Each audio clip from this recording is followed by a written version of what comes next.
hodi.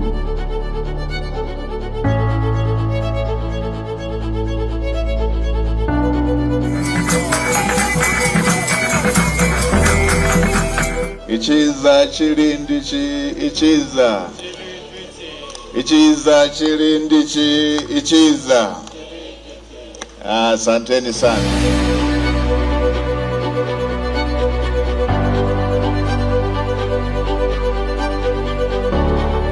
Ikiwa nimejionea mwenyewe, niwapongeze sana kwa kupata uwanja wa ndege.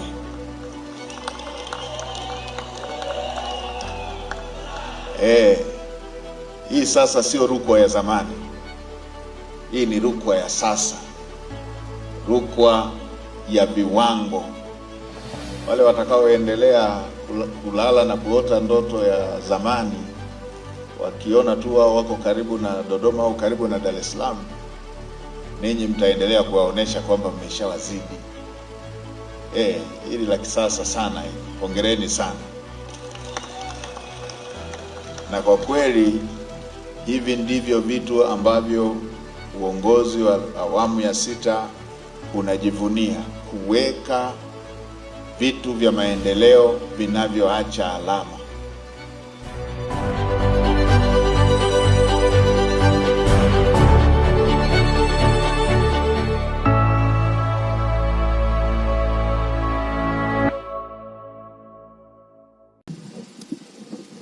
Kazi na utu.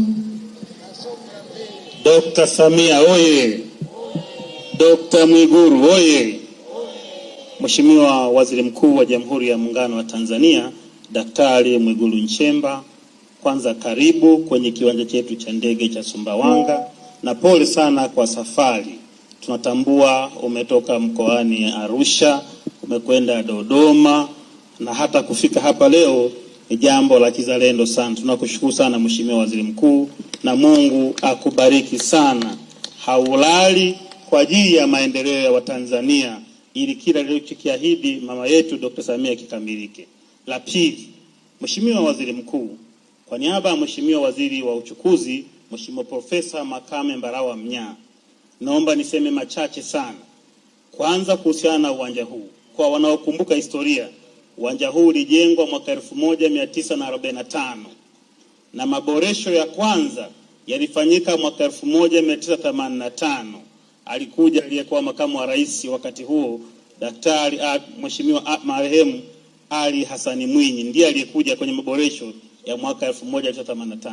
Kutoka wakati huo hakukuwa na maboresho mengine mpaka Dr. Samia alipoingia madarakani 2021 akauangazia uwanja wa Sumbawanga. 2023 ulifungwa rasmi ili kupisha maboresho, na kwa kweli tunawashukuru sana Wizara ya Ujenzi kwa sababu walifanya kazi nzuri, ambapo kwa sehemu kubwa sasa hivi tuko mwishoni kama alivyozungumza mkuu wa mkoa. Mheshimiwa Waziri Mkuu, sina sababu ya kwanza kurudia kueleza kilichofanyika kwa sababu wewe mwenyewe umeshuhudia na umetua leo. Sasa tulipokuwa pale bungeni, waheshimiwa wabunge wa mkoa huu wa Rukwa wakiongozwa na Aishi mwenyewe pamoja na Mheshimiwa Mzindakaya pamoja na Silvia wamekuwa wakikufuata sana kukuuliza ni lini uwanja huu utaanza kutumika. Tarehe 11 na 12 mwezi wa pili, mara baada ya vikao vya bunge, tulituma timu ya wataalamu ambao walishamaliza kazi yao. Na tarehe 22 Mheshimiwa Waziri alinituma mimi mwenyewe, nilikuja hapa kuona kazi ilivyokamilika, na mimi nilizika kazi inaenda vizuri. Kama si mwingiliano wa ratiba za wiki hii, tulikusudia ndege yetu ya kwanza ije kufanya majaribio, ndege ATCL, tarehe 11 mwezi huu. Ninachotaka kuwaambia wanarukwa, na kwa maelekezo uliotupatia bungeni Mheshimiwa Waziri Mkuu, uwanja huu uanze kutumika, na sisi upande wa Wizara ya Uchukuzi sasa tuko tayari kwa ajili ya kuanza kutoa huduma hii. Nitoe salamu za sekta nikimwakilisha Mheshimiwa Waziri wetu Profesa Makame Mbarawa Mnyaa. Kwanza tunakushukuru kwa kufungua uwanja wetu, maana ulipotua wewe na ndege leo pale Sumbawanga, hata visingizio vyote kama sekta tunakosa. Maana yake tayari uwanja uko tayari, na mwenzangu naibu waziri wa ujenzi ameshazungumza, na sisi kama sekta ya uchukuzi tumeshajipanga hivi karibuni kuanza kurusha ndege zetu zianze kuhudumia wananchi wetu wa mkoa huu wa Rukwa na mikoa jirani. Na hivyo bosi wangu pale na mbunge wetu Mheshimiwa Sangu, ile hoja ilikuwa anatuambia kwamba au tunaamini wao wanatumia ungo, nafikiri itafikia mwisho sasa na wao tupata usafiri mzuri.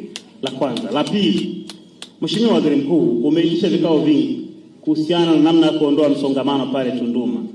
Lakini mara kadhaa kufuatia maelekezo ya Dkt. Samia Suluhu Hassan umeelekeza kwamba lazima mkakati uanze wa haraka wa kugeuza ziwa Tanganyika liweze kuwa fursa, liweze kuwa uchumi, liweze kuwa ajira. Ninayo furaha kutoa taarifa kwa ufupi ya maendeleo ya miradi mbalimbali inayofanyika katika mkoa huu inayogusa maeneo haya mawili. La kwanza, kama ambavyo unafahamu Mheshimiwa Waziri Mkuu, Daktari Samia Suluhu Hassan na serikali yake wamejenga bandari mbalimbali kwenye ziwa Tanganyika, kuanzia Kigoma kuja pale Kalema kwenye mkoa wa Katavi, pamoja na bandari zetu mbili za Kabwe na Kasanga katika mkoa huu. Mheshimiwa Waziri Mkuu, bandari hizi zikianza kufanya kazi vizuri zitageuza uchumi wa mkoa wa Rukwa kwa kiasi kikubwa sana. Zitaongeza ajira kwa kina mama na vijana wa mkoa huu.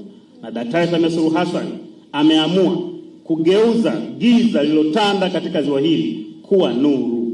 Hivi ninavyozungumza tayari mambo matatu yanafanyika kwenye ziwa Tanganyika ambalo ninyi wana Rukwa na wana Laela ni sehemu na ni wanufaika. La kwanza, meli ya mafuta ya MT Sangala ambayo ina uwezo wa kubeba mafuta lita 410,000 imeshaanza kufanya kazi. Meli hii ilisimama muda mrefu sana. Lakini mbili, meli ya Liemba ambayo wengi mnaifahamu, ukarabati wake uko asilimia zaidi ya 50 na tunategemea itakamilika, hivyo itaweza kurahisisha usafiri katika ziwa letu wa Tanganyika.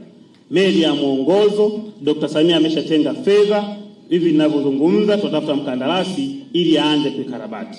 Lakini kama haitoshi, zinajengwa meli zingine mbili. Ya kwanza ni meli ya mizigo ya tani 3,500. Meli hii itakuwa inafanya shughuli zake kati ya upande huu wa Tanzania kwa maana mikoa hii mitatu na upande wa pili wa majirani zetu. Meli hii ndio meli itakayokuwa kubwa kuliko meli zote zilizowahi kujengwa katika maziwa yote ya Tanzania kuanzia nchi yetu iumbwe. Pigeni makofi Dkt. Samia Suluhu Hassan. Lakini meli ya pili inayojengwa mpya ni meli itakayobeba abiria 600 na tani 400. Mkandarasi ashapatikana, ashalipwa sehemu ya malipo ya awali, atakapomaliziwa ataanza ujenzi.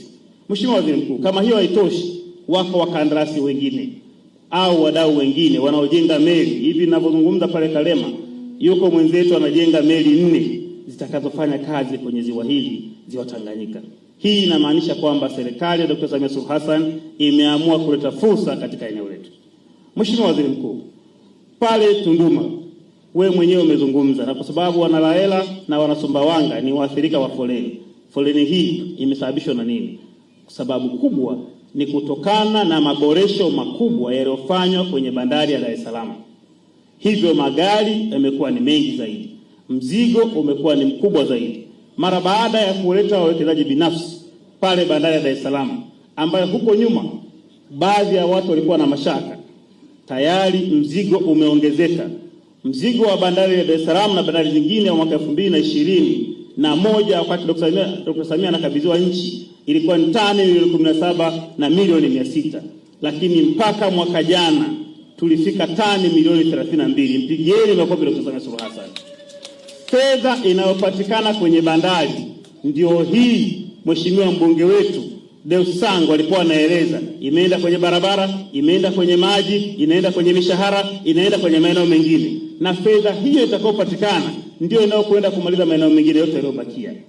Pale Tunduma mwaka 2021 idadi ya magari yaliyokuwa yanakwenda nje ya nchi yetu yalikuwa 53,000, lakini mpaka miezi 4 nyuma yalifika 160,000, karibu mara 3.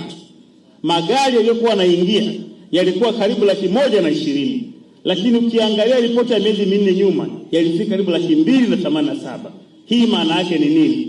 Uchumi wa nchi yetu unazidi kuchangamka, mapato yanazidi kuongezeka na ajira zinazidi kuongezeka. Ndio maana Serikali ya awamu ya 6 inayoongozwa na Daktari Samia Suluhu Hassan na mtendaji wake mkuu akiwa na Mheshimiwa Mwigulu Nchemba wameshaanza kazi ya kuhakikisha kwamba tutatafuta namna zingine ya kuboresha na kusafirisha mzigo wetu, ambapo tukikamilisha vizuri meli za Tanganyika, hii barabara itakuwa biza kuliko kawaida, kwa sababu wengine watakuwa wanachepuka, wanatoka Tunduma wanaelekea ng'ambo ya nchi jirani kupitia barabara hii kwenda Kasanga na Kabwe na kupeleka mzigo nje ya nchi yetu. Wajibu wetu ni kuwaombea viongozi wetu, wanafanya kazi ngumu ambao watakiwa watiwe moyo. Na Mheshimiwa Waziri Mkuu, tunakushukuru sana kujitolea kusaidia nchi yako na kutumia nafasi yako vizuri kuhakikisha kwamba unafika kila sehemu. Sisi kama sekta tunakuhakikishia tutaendelea kutimiza majukumu yetu vizuri kwa maelekezo yenu viongozi wetu, ili wananchi hawa ambao mnawahudumia waweze kuendelea kufurahia na kutabasamu katika taifa lao la Tanzania. Asante Mheshimiwa Waziri Mkuu.